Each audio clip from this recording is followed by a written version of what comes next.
John Gotti. He wanted to get into the gas business with you. First of all, the movie that came out with John Travolta as John Gotti, was that an accurate movie? Do you think that was an accurate portrayal?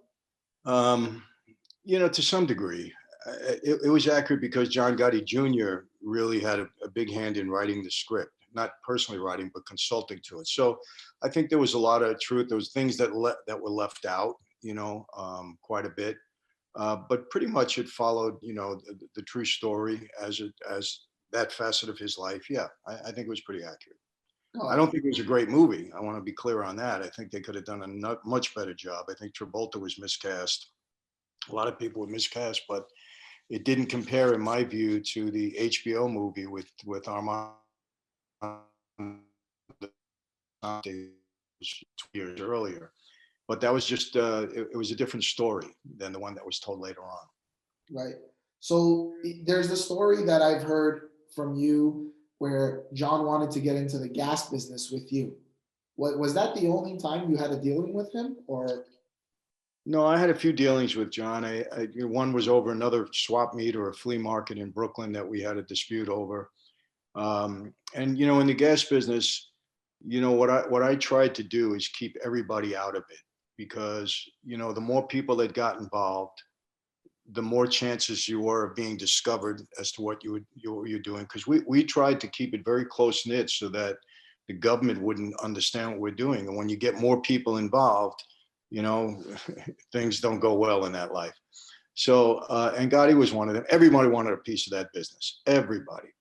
And I was able to keep him out because my boss at the time, was very loyal to me because I was paying him a lot of money. And I told him, we got to keep this thing within our family. We can't let anybody else get in.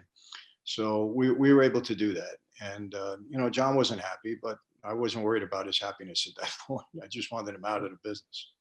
And being the kind of character that we've seen him as, um, was that like how would that kind of negotiation go between you two? Because it sounds like you'd be more laid back, and he's kind of doing the talking, or how does that work? No, well, in that particular case, it was kind of an end run that they tried to do with me. John had connected with a guy from our family, and John was behind this guy.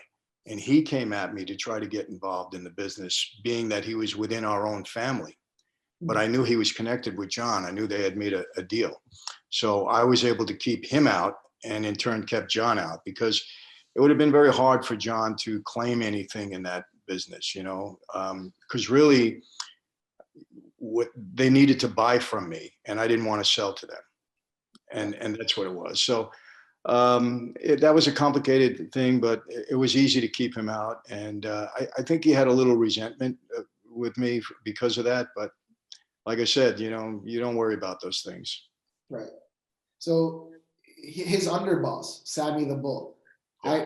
I heard about Sammy the Bull from your good friend Patrick Bet David. He interviewed Mhm. him, and that's how I learned about Sammy the Bull. So, okay, was Sammy the Bull who he claimed to be? And at the same time, have you had any dealings with him? And I heard there's a rumor that you two want to sit down and do something together. Any truth to that? Well, first of all, Sammy absolutely was the real deal. He if you listen to his stories now on YouTube, he tells it like it is, and he's telling the truth. I mean, obviously, I don't know every story that he's telling, but I know that he's been very honest and open about it, and tells a good story. By the way, he's good. Um, and yeah, I mean, Sammy and I have met recently, and I know his family now. And look, I always look at it this way. He's doing the right thing in his life now. He's turning his life around, and he's paid for a lot of consequences for whatever it is that he did throughout his life. And he's turning the corner. He's turned the corner. So yes, it's possible that he and I might be doing something together. We can't reveal it at the moment, but we're in discussions, and I actually enjoyed spending some time with him. So Okay, good. So we're gonna look forward to that sometime in the near future. yeah, and let me tell you, Sammy is the real deal. When he talks about who he was, that's who Sammy was, and he was very close with John, and he was a real street guy, and he rose to that position because he earned it, and whatever happened after happened, I'm not going to comment on that, but you could take his stuff to the bank. Did you have any dealings with him in that life? No, not really. We met, but I didn't have any business dealings with him at that time. We always, all these guys, we always come across each other, whether it's in a wedding or a funeral or a nightclub or something, but we never had any business dealings. No. Got it. Okay. I'm a huge fan of learning about different kinds of CEOs or people that have just achieved mega success. And I want to know what drives them and how they're wired. So I never grew up in the Michael Jordan era. I watched The Last Dance recently on Netflix, and I thoroughly enjoyed it. I got an education on really what was going on during that time, not only with Michael, but some of the other team members. So you were involved in the gambling business, and this is something my dad and I have talked about, but just conversation. Like when Michael Jordan's dad passed away, there was always those rumors of, his gambling choices may have led to that, may have had something to do with his father's death. What do you know? Was there any truth to that at all? That was the thought at the time because of Michael's, excessive gambling, and he admits to that. Everybody knows that.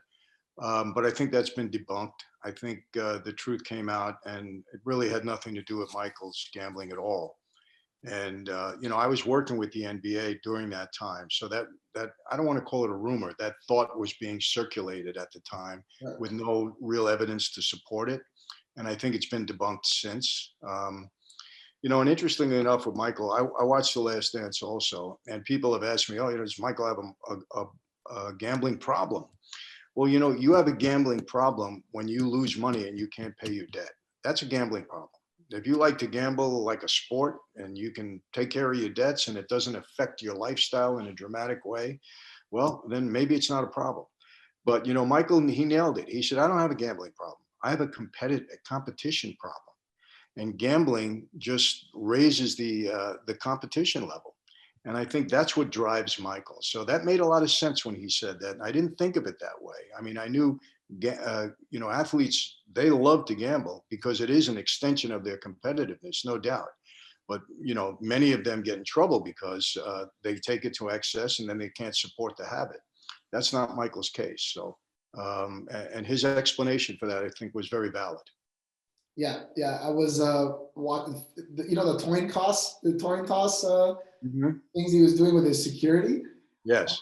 I was like, why would he care about like $5 or whatever? But yeah, he explained it. It's his, if he wasn't competitive and serious about that, it might have affected him in other areas of his life. So I get that. It's part of who he is. Yeah. The competitive side. And it drove him to be, forgetting, current players now, to me, he was the best that ever played the game. And that drive, that was just, nobody can overtake him. And that's it. He wasn't standing for it. And that's just how he lives his life. Yeah. I enjoyed it. I never grew up on that, so I thoroughly enjoyed it.